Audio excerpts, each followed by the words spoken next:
The most important part of any workplace is its productivity. A workforce's ability to resolve problems in the most efficient way possible is a reflection of its overall quality.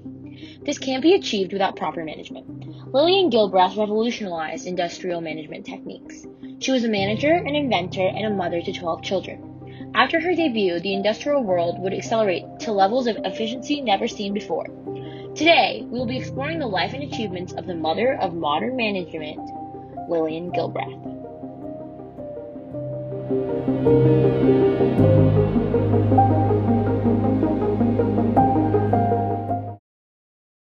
Early life. Gilbreth was born on May 24, 1878 in Oakland, California.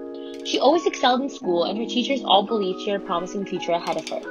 She had much interest in literature and music and wanted to continue her education in those subjects throughout college. However, at the time she applied to college, higher education, or education in general, wasn't a privilege for many young women.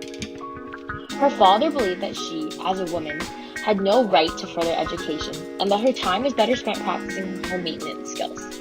After a long, heated discussion, her father agreed to let her attend University of California at Berkeley, as long as she remained at home so she could spend more time performing her at-home and family duties. Despite the hurdles placed on her by her father, she earned a master's degree in literature in 1902. Additionally, she became the first woman to speak at her university's commencement.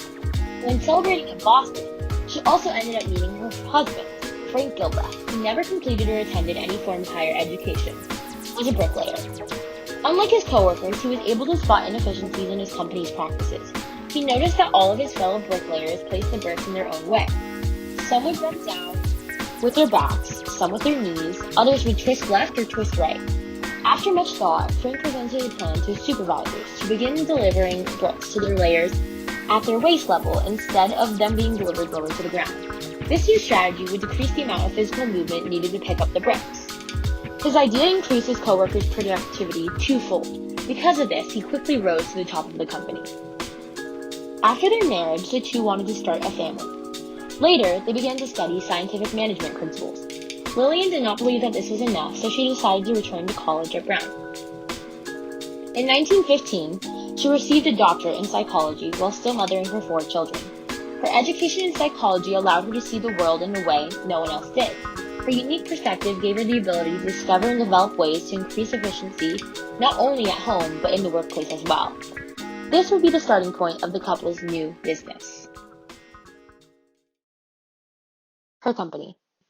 Both Lillian and her spouse were heavily interested in increasing workplace efficiency. The two were an incredible team because both specialized in different fields of productivity. Lillian's specialty was educational psychology, while Frank's was time and motion management. Frank was interested in the technical aspect of work efficiency. He wanted to find ways to physically make the jobs of employees easier. Lillian was more interested in the human aspect of time management. Due to her doctorate in psychology, she was already educated on the way the human mind worked. This allowed her to understand the needs of the employees rather than just focusing on making their jobs easier.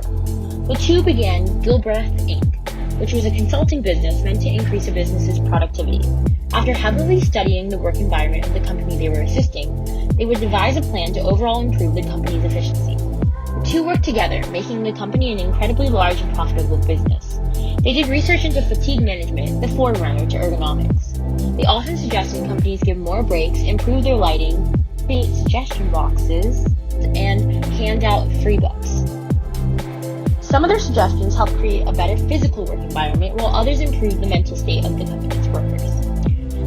Focus on efficiency is what led to their immense success.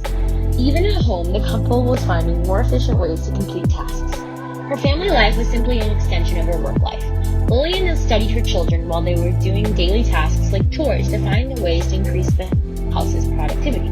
They combined chores and learning experiences, and she wrote all of the house's duties on a large chart so that everyone in the house knew what needed to be done. Frank would teach the children Morse code by painting their walls with symbols and leaving them messages. On vacations, they would try new ways to pack the car to find inefficiencies in their practices.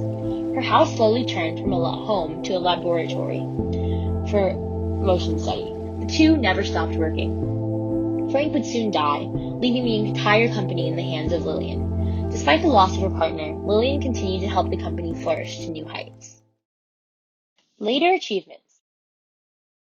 After her husband's death, Lillian continued to lead the company. However, she found a new interest. She remembered her time in college and how difficult it was to balance her school and home life. She decided she wanted to dedicate the rest of her life to developing ways to make women's lives easier. She wanted to give more time to women like herself, so that more women would be allowed to study what they wanted to. She turned all of her attention to housework and home management. She is credited with developing the modern kitchen, conceiving the work triangle and inventing the foot-pedal trash can, refrigerator door shelves, and wall light switches. She adjusted the heights for stoves and sinks and rearranged appliances to reduce movement. She had many other achievements as well. She campaigned for Herbert Hoover and headed the President's Emergency Committee for Employment in 1930. At Lou Hoover's request, she became a consultant and director to the Girl Scouts. She worked for the federal government through the Truman administration. She spoke at many colleges, and at the age of 86, she became resident lecturer at the Massachusetts Institute of Technology. Lillian Gilbreth died on January 2, 1972. Her innovations and inventions would be used for years to come. Conclusion. Lillian Gilbreth, despite the hurdles she faced in her time, had a lasting impact on the modern workplace. Without her, the world of productivity would be much slower. Even though her company was very successful, she always devoted her full attention to making the lives of her fellow women easier so they could one day become revolutionaries like herself. Without Lillian Gilbreth, the world of STEM would not be as open to women as it is today.